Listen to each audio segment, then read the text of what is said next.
2024 के चुनाव से पहले बहुत कुछ ऐसा है जो मोदी को फेस करना पड़ेगा, उसका सामना करना पड़ेगा। और सामना करवाने वालों में केवल विपक्ष नहीं है, अपने भी इस बार मोदी की राह में कांटे हैं। और इसी से समझिए कि जो ये कह रहे हैं कि 350 सीट लेकर के आएंगे, जो ये कह रहे हैं कि हम 50 साल तक राज करेंगे, ऐसा क्या है कि खुद उनके अब उनको आईना दिखा रहे हैं। आज मणिपुर को लेकर के एक बयान सामने आया, कांग्रेस का नहीं, किसी और पार्टी अधिकारी या नेता का नहीं। जो बयान सामने आया वो आरएसएस की तरफ से सामने आया। आरएसएस की तरफ से मणिपुर को लेकर के बयान दिया गया है और मणिपुर को लेकर के आरएसएस कह रही है कि सरकार संभव कदम उठाने की कोशिश करे। यह अपील आरएसएस की तरफ से, संघ की तरफ से की गई है। लेकिन मोदी पैकिंग में लगे हुए हैं।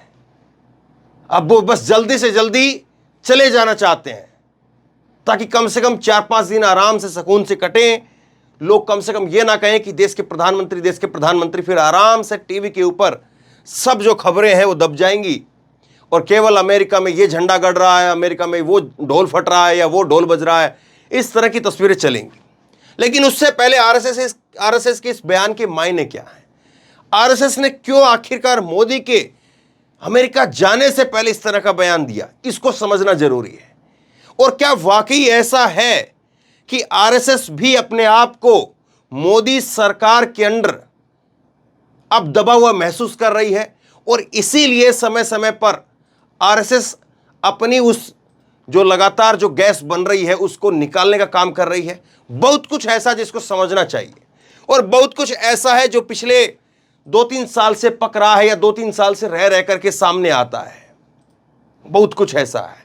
अभी हाल के अंदर आरएसएस की तरफ से, अभी 10 रोज पहले आरएसएस की तरफ से एक लेटर में कहा गया, आरएसएस के ऑर्गेनाइजर जो एक उनका जो समाचार पत्र है उसके अंदर कहा गया कि मोदी मैजिक और हिंदुत्व से काम नहीं चलेगा। ये जो है वो ऑर्गेनाइजर के अंदर कहा गया और आज का जो बयान है वो भी ऑर्गेनाइजर के अंदर ही है। इसमें भी यही है कि मणिपुर हिंसा, आरएसएस ने की शांति की अपील, का लोकतांत्रिक व्यवस्था में नफरत के लिए कोई जगह नहीं है। अभी किसको जो है वो आईना दिखाया जा रहा है? यहां पर जो है वो दत्तात्रेय होसबोले ने कहा है, आरएसएस के सर कार्यवाहक हैं और इन्होंने कहा है कि सरकार को अपील करनी चाहिए, सरकार को बात करनी चाहिए। इस बात को कहा है। जो बात लगातार जो है वो विपक्ष कह रहा है वो बात आरएसएस कह रहा है। इस बात के मायने समझिए। अभी 10 रोज पहले जो है वो कहा कि मोदी मैजिक और हिंदुत्व से काम नहीं चलेगा और अब जो है सरकार को नसीहत एक और। लेकिन इसके पीछे की वजह जो है वो टटोलने की कोशिश करनी चाहिए और इसके पीछे की वजह जो है वो बहुत सारे लेख लिखे गए हैं, उनमें टटोली भी गई है। एक लेख अभी हाल के अंदर लिखा गया, हिंदुत्व और ब्रांड, मोदी पर आरएसएस क्यों चिंतित है, 2024 को लेकर के नई रणनीति की जरूरत क्यों महसूस कर रहा है संघ। देखिए, संघ जो है, जो संघ के जानकार हैं या संघ के बारे में जो लिखने वाले हैं वो कहते हैं कि संघ ये तो चाहता सत्ता रहे, लेकिन संघ ये चाहता कि कम से कम उसकी भी पूछ रहे। उसकी पूछ खत्म हो गई है। पूछ यानी कि उसका संघ के लेकर के जितना बड़े जो बातें कही जाती थी, संघ को लेकर के जिस तरह से माहौल रहता था, अब संघ को लेकर के बातचीत नहीं होती। संघ को जो कोई जो है वो पूछ नहीं रहा है। पहले जब भी कोई नेता बीजेपी के अंदर शामिल होता था तो वो आरएसएस के दफ्तर के अंदर पहुंचता था, चाहे वो ज्योतिरादित्य सिंधिया हो या और कोई नेता हो, और आरएसएस उसका बचाव भी करता था। लेकिन एक तस्वीर देखी हमने, समीर वानखेड़े जो है वो पहुंचा, समीर वानखेड़े जिसने शाहरुख खान के लड़के को जो है फंसाया और उसके बाद में अब उसी के ऊपर उल्टा केस हो गया। वो आरएसएस के हेडक्वार्टर में पहुंचा लेकिन बचाव नहीं हो पाया।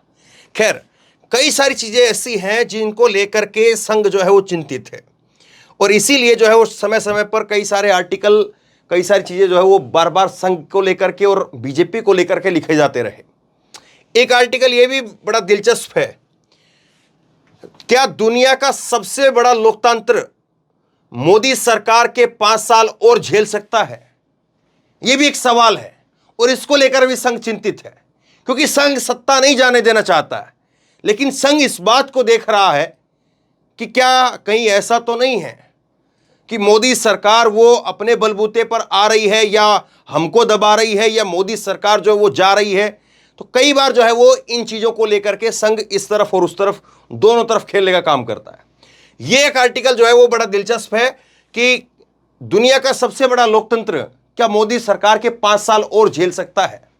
यह भी एक बहस का विषय है कि मोदी को क्या लोग और झेल पाएंगे, और चलिए अगर अब झेल लेते हैं तो इसके बाद में आगे झेल पाएंगे क्या। आरएसएस की चिंता है ये। हालांकि 2024 में क्या होगा क्या नहीं होगा वो तो वक्त बताएगा, लेकिन जो आरएसएस का प्लान है उसके मुताबिक अगर चर्चा करें तो देखिए, तो फिर संघ जो है वो ये देख रहा है कि दूसरा कैडर कौन, दूसरा चेहरा कौन।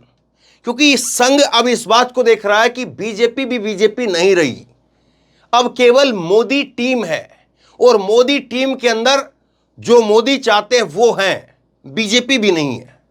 जिसमें मोदी हैं, अमित शाह है, उसके आगे बस वो चेहरे हैं जो नीचे बैठ सकते हैं, कुर्सी के लिए चेहरे नहीं हैं। ये आरएसएस की चिंता है, और इसीलिए जो है वो टाइम टू टाइम पर इस बात पर चर्चा होती है। एक आर्टिकल और देखिए आप क्विंट के अंदर, मोदी सरकार के 9 साल में धार्मिकता ने गणतंत्र को पछाड़ा। अगर हिंदुत्व कार्ड चलता है तो मोदी की पार्टी चुनावी लाभ हासिल करने के लिए इसका इस्तेमाल करने की कोशिश करती रहेगी।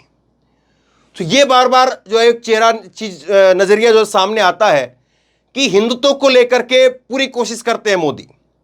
अभी कर्नाटक के अंदर देखा, कर्नाटक के अंदर खूब बजरंग बली बजरंग बली बजरंग बली। हर रैली में मोदी ने अपना संबोधन शुरू करने से पहले जय बजरंग बली से कर्नाटक में अपने भाषणों की शुरुआत करनी शुरू कर दी थी। लेकिन उसके बावजूद ढाक के 3 पात और बीजेपी बुरी तरह से हारी। हालांकि कुछ लोग ये भी कहते हैं कि मोदी अगर ये बजरंग बली ना करते तो बीजेपी 30-40 सीटों के ऊपर सिमट जाती। ये भी एक दूसरा पहलू है। लेकिन अब एक और बड़े पहलू पर बात करिए जो आरएसएस को लेकर के चिंता है। ये खबर जरा आप देखिए, द प्रिंट का एक आर्टिकल है ये, और 8 सितंबर 2021 का आर्टिकल है। योगी आदित्यनाथ और हेमंत बिस्वा शर्मा 2 बाहरी लोग आरएसएस के प्रभुत्व वाली बीजेपी में लीड कर रहे हैं। इसकी वजह क्या है? पहले यह होता था कि बीजेपी में वो चेहरा रहेगा जिसको संघ पास करेगा, संघ ने जिस पर मोहर लगा दी वो बीजेपी के साथ में है, संघ ने जिस पर मोहर नहीं लगा दी बीजेपी उसके साथ में नहीं है, यह होता था।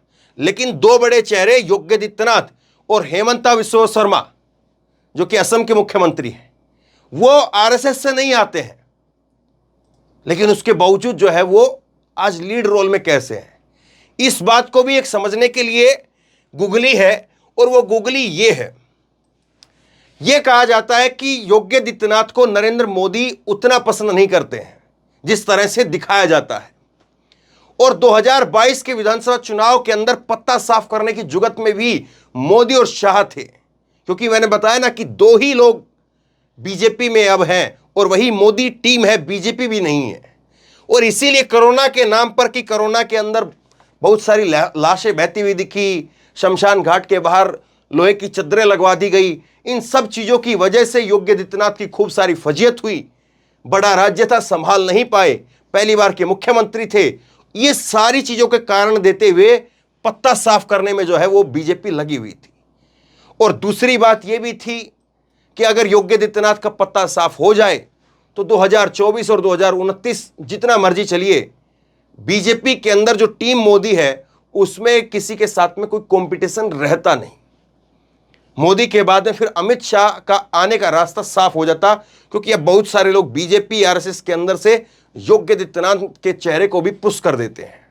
और इसीलिए ये एक दूरी जो है देखने को मिली, जन्मदिन के ऊपर बधाई देखने को नहीं मिली, और उत्तराखंड के सीएम को जो है वो बधाई दी थी। ये सारी खबरें जो है उस वक्त में चली थी। ये 6 जून 2021 की खबर है। लेकिन आरएसएस ने उस वक्त में आरएसएस ने योगी आदित्यनाथ के लिए बैटिंग की, सिफारिश की। जो योगी आदित्यनाथ आरएसएस से आते नहीं हैं, उस योगी आदित्यनाथ के लिए आरएसएस जो है सिफारिश कर रहा था। क्यों सिफारिश कर रहा था? कह रहा है कि चेहरा बदलाव नहीं होना चाहिए, आरएसएस को योगी पर भरोसा, संघ की बैठक में लिए गए अहम फैसले, और इसके बाद में जो है वो जब संघ का बैकअप योगी आदित्यनाथ के साथ में दिखा तो फिर बताया जाता है कि टीम मोदी जो है पीछे हटनी पड़ी, वरना टीम मोदी बदलाव की उसमें थी और किसी भी तरीके से केशव प्रसाद मौर्य के नाम पर जो है वो बताया जाता कि सहमति भी बन गई थी और इसीलिए केशव प्रसाद मौर्य चुनाव के बाद खासे नाराज भी थे। और फिर आपको याद होगा कि अखिलेश यादव ने भी पत्ते फेंके कि 100 विधायक ले आइए, मुख्यमंत्री आपको बनाएंगे, क्योंकि राजनीति के अंदर सबको सबका पता भी रहता है कि कौन कहां पर क्या चल रहा है, लेकिन समय आने पर बातें बोली जाती हैं। आरएसएस जो है वो योगी आदित्यनाथ के लिए बैटिंग करता हुआ नजर आया, जो कि आरएसएस से आते भी नहीं थे योगी आदित्यनाथ।